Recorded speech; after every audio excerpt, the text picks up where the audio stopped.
እሳቱን አስቡት። ይህ እሳት በምድጃ ውስጥ ለዳቦ መጋገሪያ የሚነድ ተራ እሳት አይደለም። ይህ እሳት የሰው ልጅ ታሪክ ካያቸው የጭካኔ መገለጫዎች አንዱ ነው። ነበልባሉ ወደ ላይ ይወረወራል። ድምፁ እንደ አውሬ ይጮኻል። ሙቀቱ ከርቀት ሆኖ የሰውን ቆዳ ይለበልባል። ቦታው ባቢሎን ነው። የንጉሡ የናቡከደነጾር ትእዛዝ ወጥቷል። እቶኑን አሁን ካለው 7 እጥፍ አግሉት። ለምን? በንጉሡ ልብ ውስጥ ያለው ቁጣ ከእሳቱ በላይ ስለነደደ ነው። ሞት ከአፍንጫቸው ስር ደርሷል። ከዚህ በኋላ ተስፋ የለም፣ መመለስ የለም። የሥጋ ሕልውና እዚህ ጋር ያበቃል። ወታደሮቹ ወጣቶቹን አንስተው ወደ እሳቱ ባህር ወረወሯቸው። ሁሉም ነገር አለቀ ተብሎ ነበር። የባቢሎን ሕዝብ፣ መኳንንቱ፣ ንጉሡ፣ ሁሉም የሚጠብቁት ጩኸትና የአጥንት መንደድን ነበር። ግን አንድ ያልተጠበቀ ዓለምን ያስደነገጠ ነገር ተፈጠረ። ንጉሡ ከዙፋኑ ተስፈንጥሮ ተነሳ። ወደ እቶኑ ተመለከተ። ያየውን ማመን አልቻለም። ለሚያማክሩት ሰዎች እንዲህ ሲል ጠየቀ። እኛ ወደ እሳቱ የጣልነው እጃቸው የታሰረ 3 ሰዎች አልነበረምን? እነርሱም ንጉሥ ወይ እውነት ነው አሉት። ንጉሡ ግን በድንጋጤ እየተንቀጠቀጠ እንዲህ አለ፣ እኔ ግን 4 ሰዎች በነጻነት ሲመላለሱ አያለሁ። እሳቱን ምንም አልነካቸውም። 4ተኛውም የሰማይ አማልክትን ይመስላል። ይህ 4ተኛው ሰው ማን ነው? የተፈጥሮን ሕግ የሻረ፣ የሚባላውን እሳት ወደ ቀዝቃዛ ጤዛ የለወጠ፣ በሞት ፊት የቆመው ይህ ኃይለኛ መልአክ ማን ነው? ታሪኩን ለመረዳት ወደ ኋላ መመለስ አለብን። ጊዜው ከክርስቶስ ልደት በፊት 600 ዓመት ገደማ ነው። ባቢሎን የዓለም ኃያል መንግሥት ነበረች። ንጉሡ ናቡከደነጾር እስራኤላውያንን ማርኮ ኢየሩሳሌምን አቃጥሎ ምርኮኞቹን ወደ ባቢሎን አምጥቷል።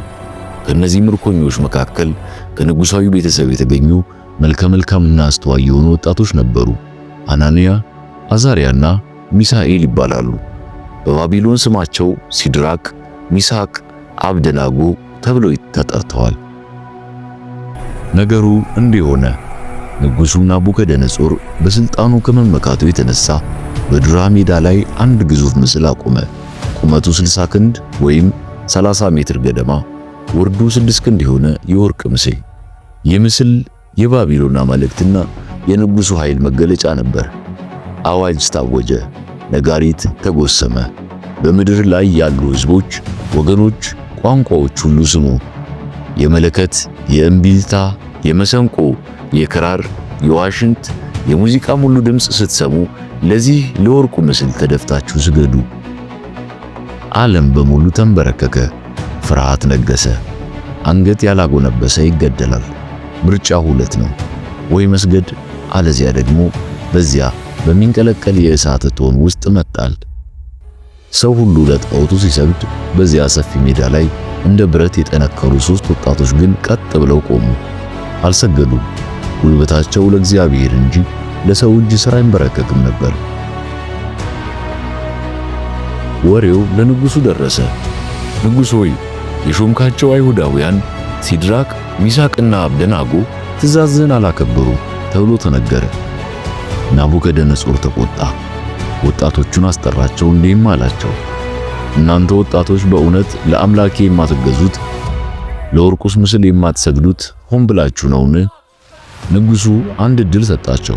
አሁን ተዘጋጁ፣ ሙዚቃውን ስትሰሙ ስገዱ። ይህን ብታደርጉ መልካም ነው። ባትሰግዱ ግን በዚያች ሰዓት በሚነድ እሳት እቶን ውስጥ ትጣላላችሁ። ከዚያም እጅግ ትዕቢት የተሞላውን ጥያቄ ጠየቀ።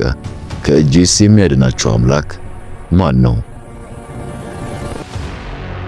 ውድ ተመልካቾች፣ ይህ የታሪክ ወሳኝ ምዕራፍ ነው። ወጣቶቹ የሰጡት መልስ ዛሬም ድረስ ለክርስቲያኖች ሁሉ የጥንካሬ ምንጭ ነው። ለንጉሡ እንዲህ አሉት፣ ናቡከደነጾር ሆይ፣ በዚህ ነገር እንመልስልህ ዘንድ አስፈላጊ አይደለም። የምናመልከው አምላክ ከሚነደው ከእሳቱ እቶን ያድን ዘንድ ይችላል፣ ከእጅህም ያድነናል። ከዚያም ቀጠሉ፣ ነገር ግን ንጉሥ ሆይ፣ ባያድነን እንኳን ለአማልክትህ እንዳንገዛ ላቆምከውም ለወርቁ ምስል እንዳንሰግድ እወቅ። ባያድነን እንኳን ይህ የእምነት ጥግ ነው። እግዚአብሔር የማዳን ኃይል እንዳለው እናውቃለን። ነገር ግን በእኛ ላይ የሚፈቅደው ሞታችንን ከሆነ በደስታ እንሞታለን እንጂ አንክድም ማለት ነው። ይህ ንግግር የንጉሡን ኩራት ሰባበረው። የፊቱ መልክ ተለወጠ፣ ቁጣው እንደ እሳቱ ነደደ። ትእዛዙ ወረደ። እቶኑ ከወትሮው 7 እጥፍ ይጋል። እሳቱ ምን ያህል ኃይለኛ ነበር?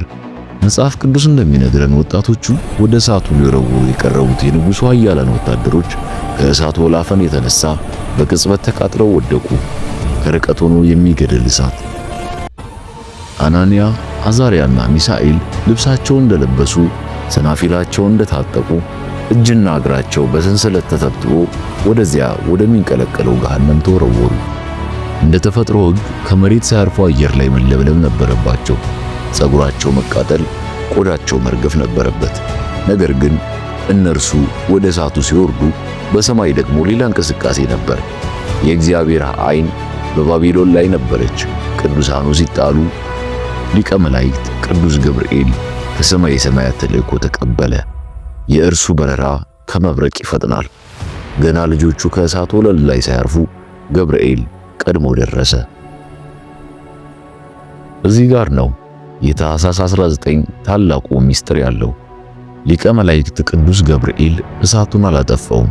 እሳቱ አሁንም ይነዳል፣ ይጮሃል። ነገር ግን የመልአኩ መገኘት የእሳቱን ባህሪ ቀየረው። የኢትዮጵያ ኦርቶዶክስ ተዋሕዶ ቤተክርስቲያን ሊቃውንት ይህንን ሲተረጉሙ መልአኩ እሳቱን እንደ ማለዳ ጤዛ አደረገላቸው ይላሉ። ይህ ማለት ምን ማለት ነው? ለአናንያ በዚያ ሰዓት ውስጥ የነበረው አየር ልክ እንደ ጸደይ ወራት ነፋሻማና ቀዝቃዛ ሆነ። እሳቱ ኃይል የነበረው ማሰሪያቸው ላይ ብቻ ነበር። ሰንሰለታቸውን አቀለጠው፣ እጃቸውን ፈታቸው፣ አካላቸውን ግን አልነካም። ጸጉራቸው አልተለበለበም፣ ልብሳቸውም አልተቃጠለም። እንዲያውም የጢስ ሽታ እንኳን አልነካቸውም ይላል መጽሐፉ። 3 ወጣቶች ከመልአኩ ጋር ሆነው በዚያ እሳት ውስጥ መዘመር ጀመሩ። ይትባረክ እግዚአብሔር አምላከ አበዊነ እያሉ ምስጋና አቀረቡ። የአባቶቻችን አምላክ እግዚአብሔር ይክበር ማለት ነው። የእሳቱ እቶን ወደ ቤተ መቅደስ ተቀየረ። የሞት ጉድጓድ የሕይወት ዙፋን ሆነ። ገብርኤል በክንፎቹ ሸፈናቸው። የባቢሎን እሳት በገብርኤል ፊት እንደ በረዶ ሆነ። ንጉሡ ናቡከደነጾር ተሸነፈ። ወደ እቶኑ አፍ ቀረበና ጠራቸው። እናንተ የልዑል አምላክ ባሮች ሲድራቅ፣ ሚሳቅ፣ አብደናጎ ውጡና ወደዚህ ኑ። ወጣቶቹ ከእሳቱ ወጡ። መኳንንቱ፣ አማካሪዎቹና ሕዝቡ ተሰበሰቡ።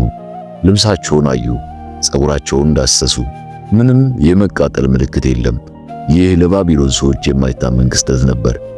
ናቡከደነጾር እንዲህ አለ፣ መልአኩን ልኮ በእርሱ የታመኑትን ባሮቹን ያዳነ የእነ ሲድራቅና ሚሳቅ አምላክ ይክበር።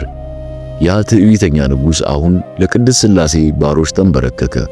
አዋጁ ተቀየረ። ማንም በእነዚህ ሰዎች አምላክ ላይ ክፉ የሚናገር ይገደል ተባለ።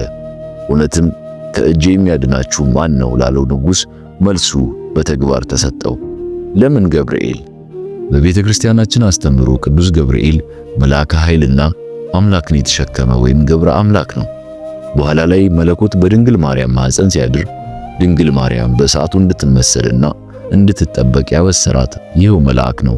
ስለዚህ ከእሳት የመጠበቅ ጸጋና ስልጣን ተሰጥቶታል። ከ2600 ዓመታት በኋላ ዛሬም ይህ ታሪክ ለምን ይነገራል? ለምንድን ነው በታኅሳስ 19ና በሐምሌ 19 እንደ ቁልቢ ባሉ የቅዱስ ገብርኤል አብያተ ቤተ ክርስቲያናት ሚሊዮኖች የሚጎርፉት? ምክንያቱም እሳቱ ዛሬም አለ።